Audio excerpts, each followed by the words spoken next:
তো যে কোনো জায়গায় থাকার আগে তার জায়গাটা ঠিক করতে হয়। আসসালামু আলাইকুম রহমতুল্লাহি ওয়া বারাকাতুহু। কেমন আছেন সবাই? আশা করি ভালো আছেন। আমি আল্লাহর রহমতে ভালো আছি, আলহামদুলিল্লাহ। তো আমরা আজকে যাচ্ছি, আমাদের বাসা থেকে বের হলাম। আমাদের পাশে যে জমিটা আমরা ভাগে করি, সেই জমিটাতে আমরা আজকে চার সাইডে নেট দিয়ে ঘিরবো। কারণ সেইখানে আমরা যেহেতু ধনেপাতার চাষ করব, এবার আগের ভিডিওতে আমরা দিয়েছিলাম যে ধনেপাতার চাষ করব, পেপার দিয়ে সুন্দর করে ঘেরা ছিল বা কোপানো ছিল। তো আজকে আমরা সেইখানেই ঘিরে দেব, মানে ঘেরা ভিডিওটা আগে ছিল, কিন্তু ভিডিওটা দেওয়ার আমার কোনো খেয়াল ছিল না, যে কারণে এটা আজকে দিয়ে দিচ্ছি।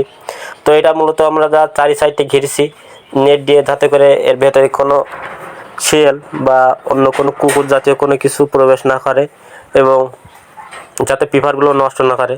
কারণ যদি এর ভেতরে শিয়াল বা কুকুর যদি এর ভেতরে ঢোকে বা প্রবেশ করে, তাহলে এর ভেতর দিয়ে পেপারের ভেতর দিয়ে যাবে এবং তারা যে পেপারগুলো ছিঁড়ে ফেলবে।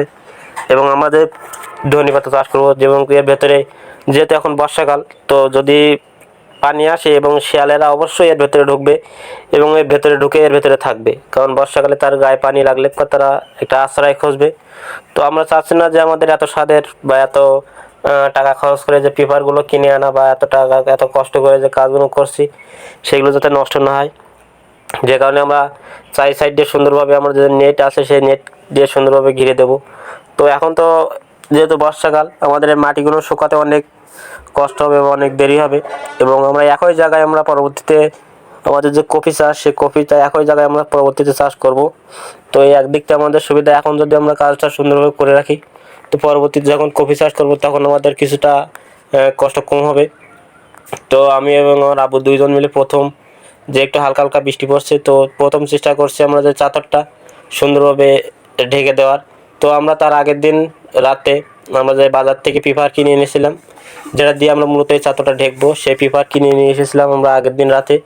তো এটা আপাতত সিম্পলভাবে বেঁধে দিচ্ছি, বা যাতে করে এখন বর্তমান যে হালকা হালকা পানি আছে, পানিটা যাতে না পড়ে, এবং পরবর্তীতে এটা সুন্দরভাবে দড়ি দিয়ে চারি কোনায় বেঁধে, মানে যেমনভাবে চাদর করা হয় আর কি, তেমনভাবেই করব।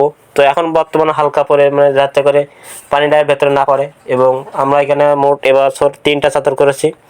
তো 3টা চাদর করার পরে আমরা চেষ্টা করছি যে আমাদের যে বাঁশ, সেই বাঁশগুলো ভালোভাবে পোতা, যাতে করে এতে ভেতরে যাতে কুকুর বা ছেল যাতে না ঢুকতে পারে। এবং এতে আমাদের অনেক কষ্ট হচ্ছে, যাতে করে আমি বাঁশটা ধরে রেখেছি সোজা করে, এবং আর আব্বু উপর দিয়ে বাড়ি মেরে বাঁশটা পুঁতে দিচ্ছে। যেহেতু এখন কোনো বর্ষার সিজন এবং সাপলের কোনো কাজ না যে খুঁড়ে খুঁড়ে আমরা এটা দেবো, তো তেমন হবে না, কারণ এখন যেহেতু বর্ষাকাল কাটা, যে কারণে আমরা এটা সুন্দরভাবে পুঁতে দিচ্ছি, এবং পুঁতলেই যেন বেশি দেখতে মজবুত হচ্ছে। যে কারণে আমরা এটা সুন্দরভাবে মাটিতে বেড়িয়ে বেড়িয়ে উপরের থেকে যে বাড়ি দিয়ে দিয়ে ভেতরে ঢুকা দিচ্ছি, এবং এটা অনেক মজবুত হচ্ছে। তো চারি সাইডে আমাদের যে বাঁশগুলো চারি সাইডে পোতার পরে আমরা নেট দিয়ে সুন্দরভাবে চারি সাইডে ঘিরে দেব, যাতে করে ভেতরে সেল না ঢোকে। এবং আমরা যে পরবর্তীতে চাদর করব কফির চাদর, সেই জন্য আমাদের এইখানে অনেকটা সুবিধা হবে, কারণ তখন আমাদের কোনো কষ্ট করা লাগবে না। তো যে কারণে আমরা চারি সাইডে আগে সুন্দরভাবে, তো যে কোনো জায়গায় থাকার আগে তার জায়গাটা ঠিক করতে হয়। যেমন এই ফসলটা করার আগে আগে আমাদের চিন্তা ভাবনা করতে হবে যে ফসলটা কীভাবে আমরা রক্ষা করব, কীভাবে আমরা ফসলটাকে রক্ষা করব। তো ফসল তো সবসময়ই করা যাবে, কিন্তু ফসলটা রক্ষা করার বা ফসলটা কীভাবে পরিচর্যা করতে হবে সেটা আগে দেখতে হবে। তো যে কারণে আমরা আর কি, আমরা যে চারি সাইডে যে নেট দেওয়া জন্য বাঁশটা আমরা সুন্দরভাবে পুঁতে নিলাম।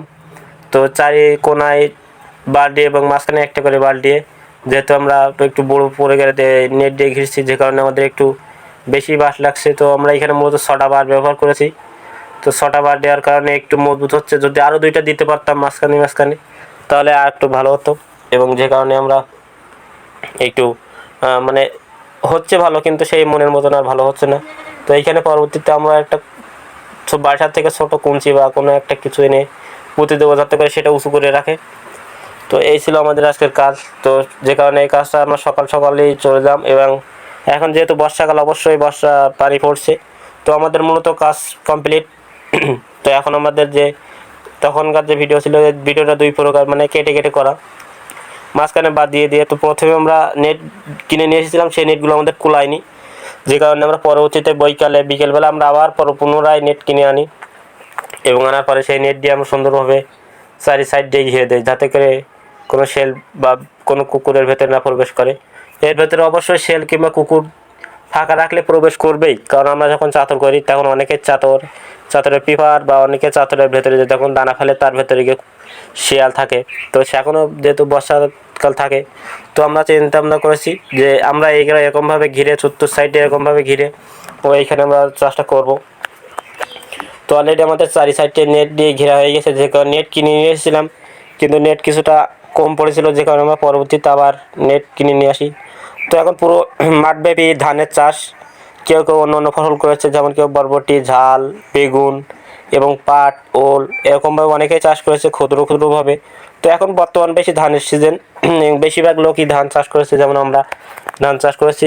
কিন্তু পরবর্তীকালে আমরা চিন্তা ভাবনা করেছি যে পরবর্তীতে বর্ষাকালে সেইবারে আমরা এখানে ঝাল চাষ করব, কারণ ঝালের এখন বহুত দাম, 110 টাকা 15 টাকা করে কেজি ঝাল এখন বর্তমান। যে কারণে আমরা এবছর আমরা একটা পরিকল্পনা নিচ্ছি যে সামনের বছর আমরা এইখানে ভুঁইয়ের অর্ধেক পরিমাণে, মানে উপরের থেকে কিছু অংশ যেগুলো পানি কম দাঁড়ায়, মানে পানি অতিরিক্ত তাড়াতাড়ি সরে নিচের দিকে আসে, সেই উপরের দিকে আমরা ঝাল চাষ করব এবং নিচের দিকে আমরা ধান চাষ করব, পরবর্তীতে কপি চাষ করব। তো এই ছিল আমাদের আজকের ভিডিও এবং এই ছিল আমাদের আজকের কাজ। সবাই আমাদের জন্য দোয়া করবেন, যাতে আমাদের কৃষি কাজ এবং খামারে মহান আল্লাহ তাআলা বারাকা দান করে।